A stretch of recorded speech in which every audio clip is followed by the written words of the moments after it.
तीन तिगाड़ा काम बिगाड़ा। तीन बहुओं के रवैये से सासू माँ बहुत परेशान थी। दरअसल बात ये थी कि तीनों बहुओं में किसी बात को लेकर अनबन हो गई थी। तब से ही तीनों एक दूसरे से मुंह फुलाए रहती थी। ना कोई सीधे मुंह किसी से बात करती, ना किसी का कहना मानती। पड़ोसी भी इस बात को जानते थे और जाने कैसे कैसे बातें भी करते। इसीलिए सासू माँ ने तीनों बहुओं को तुरंत अपने कमरे में बुलाया। मैं कई दिनों से देख रही हूँ, तुम तीनों अलग अलग सारे काम कर रही हो। ये सब नहीं चलेगा, तीनों को मिलकर ही काम करना पड़ेगा। सास की बात सुनकर एकदम से बड़ी बहू बोल उठती है। नहीं मम्मी जी, मैं इन दोनों के साथ कुछ नहीं कर सकती। मैं इस घर की बड़ी बहू हूँ, फिर भी ये मेरा कहना बिल्कुल भी नहीं मानती। अरे जेठानी जी, जानबूझकर मुझे डबल काम करवाती है आप। और छोटी मुझसे टेढ़े मुंह ही बात करती है। इन दोनों के बीच हमेशा सैंडविच बन जाती है मेरी, और मैं हमेशा आलू की तरह बीच में मसली जाती हूँ।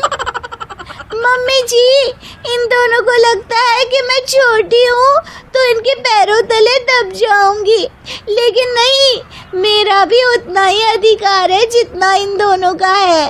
बढ़िया ही दोनों मेरी चुगली करने के लिए, मुझे क्या कम समझ रखा है। तीनों बहू एक दूसरे से बहस करने लगती है और सास दोबारा ये देखकर टेंशन में आ जाती है और सबसे कहती है, चुप हो जाओ, अब से तुम तीनों सारे काम एक साथ करोगी। आंख बंद करके एक दूसरे की बात सुनोगी। तुम तीनों इस बात को गांठ बांध लो, वरना अगली छुट्टियों में तुम्हारा अपना मायके जाना कैंसिल। सास की बातें सुनकर डर के मारे तीनों हामी भर देती हैं। जी मम्मी जी, मैं समझ गई। हाँ मम्मी जी, जैसा आप कहें। आप जो कहेंगी मैं वही करूंगी। तीनों बहू सास की बात को गांठ बांध लेती है और वादा करती है कि अब से सारे काम वो तीनों एक साथ मिलकर ही करेंगी। ये सब देखकर सास खुश हो जाती है और वहां से चली जाती है। नीचे जाकर वो देखती है कि घर में शर्मा जी आए हुए होते हैं। सास जोर से आवाज लगाकर कहती है, अरे बहू, जरा चाय बनाकर तो लाना, शर्मा जी आए हैं। सास की बात सुनकर तीनों बहू तुरंत किचन की ओर भागती है और चाय बनाना शुरू कर देती है। मुझे तो एकदम मसाले वाली कड़क चाय पसंद है, तो हम शर्मा जी के लिए मसाले वाली चाय ही बनाएंगे। अरे नहीं दीदी, गर्मी के मौसम में मसाला चाय कौन पीता है? मैं तो शर्मा जी के लिए इलायची वाली चाय ही बनाऊंगी। ये कैसी बात कर रही हैं आप दोनों? मेरी मम्मी ने सिखाया है कि मेहमान को ज्यादा दूध और शक्कर वाली चाय देनी चाहिए, वरना वो घर वालों को कंजूस समझते हैं। तो मैं तो शर्मा जी को ऐसी ही चाय दूंगी। तीनों बहुएं अपने अपने तरीके से चाय में शक्कर, मसाला, पत्ती सब डाल देती है।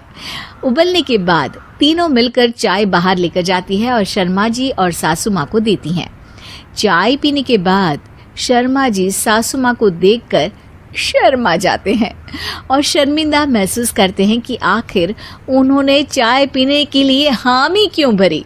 सासू माँ भी चाय पीना शुरू करती है और कहती हैं, अरे बहू, ये कैसी चाय बनाई है? चाय है या मीठे दूध की बासुंदी? हाँ, चाय अच्छी नहीं लगी क्या?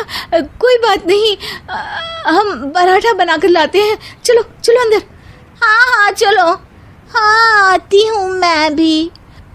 नहीं नहीं, मेरा पेट चाय ने ही चौपट कर दिया, वही काफी है। पराठे से पोपट नहीं करवाना, मैं तो चलता हूँ। शर्मा जी चुपचाप पतली गली से निकल जाते हैं। अगले दिन सास बहुओं से कहती है, अरे बहू, जाओ जाके ऊपर के गेस्ट हाउस की सफाई कर दो। कल हमारे यहाँ मेरे दूर के रिश्तेदार आने वाले हैं, तो पूरे कमरे को चमका देना, समझी?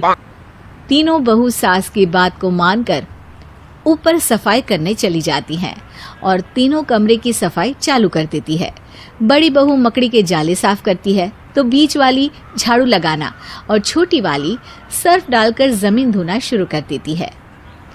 अरे दीदी, जेठानी जी, अभी मैंने पूरी फर्श धोई और आप फिर से धूल नीचे गिरा रही हैं। और मछली जेठानी जी, आप बिना झाड़ू की धूल यहाँ छटक रही हैं। अरे तीनों को साफ करना है, एक साथ सफाई करते हैं ना। अरे वही तो, हम साथ साथ हैं, घर साफ साफ है। तीनों बहू ऐसे ही काम में उलझ जाती है और 2 घंटे तक एक ही कमरे की सफाई करती रहती है। बहुत देर से अपनी बहुओं को ना देखने के कारण सास ऊपर कमरे में उन्हें देखने जाती है, लेकिन कमरे में घुसती ही वो गीली फर्श पर फिसलने के कारण नीचे गिर जाती है। ओरी मोरी मैया, हड्डी मरोड़ के रख दी। आए मेरी तो कमर ही टूट गई रे। तीनों बहुएं सास को उठाती हैं और बिस्तर पर सुला देती है। अरे मेरे हाथ पैर दर्द कर रहे हैं, दबा दो, आराम मिलेगा। हाँ जी माँ जी। अरे जी माँ जी। और तीनों बहुएं एक साथ सास के हाथ को दबाना शुरू कर देती हैं। माँ की तो चीख ही निकल जाती है और नतीजा ये होता है कि सास के बचे हुए शरीर में भी दर्द उठ जाता है। हाय राम, ये क्या कर दिया तुम तीनों ने। अरे मेरी तो किस्मत ही फूटी है कि तुम जैसी बहुएं मुझे मिली। हे भगवान, पूरे शरीर में दर्द बढ़ गया है। अब तो पता नहीं कि चल भी पाऊंगी या नहीं। माफ करो, मुझे गलती हो गई मुझसे कि तुम तीनों को एक साथ काम करने के लिए बोला। सोचा था तीनों मिलके अच्छे से काम करेगी, लेकिन बड़े बुजुर्ग सही कहते थे कि 3 तिगाड़ा काम बिगाड़ा। तुम लोगों ने ये बात ना आज साबित करके दिखा दी। तुम तीनों को तो समझाना यानी मानो भैंस के आगे बीन बजाना है। तुम्हें अकेले अकेले काम करना है ना, तो अब से तुम अकेले ही अपना अपना काम करो। तीनों बहुएं वहां से जाने लगती है। अरे कहाँ जा रही हो? आप ही ने तो कहा कि अपना अपना काम करो, तो मुझे मुल्तानी मिट्टी लगानी है। अरे मुझे भी तो नेल पॉलिश लगानी है, मुझे ना मेहंदी लगानी है। सास अपना सर पीट लेती है और कहती है, अरे मुझे भी लगाना है कुछ। क्या माँ जी? क्या माँ जी? क्या माँ जी? तुम्हारे घर वालों को फोन तुम्हारी हरकतें बताने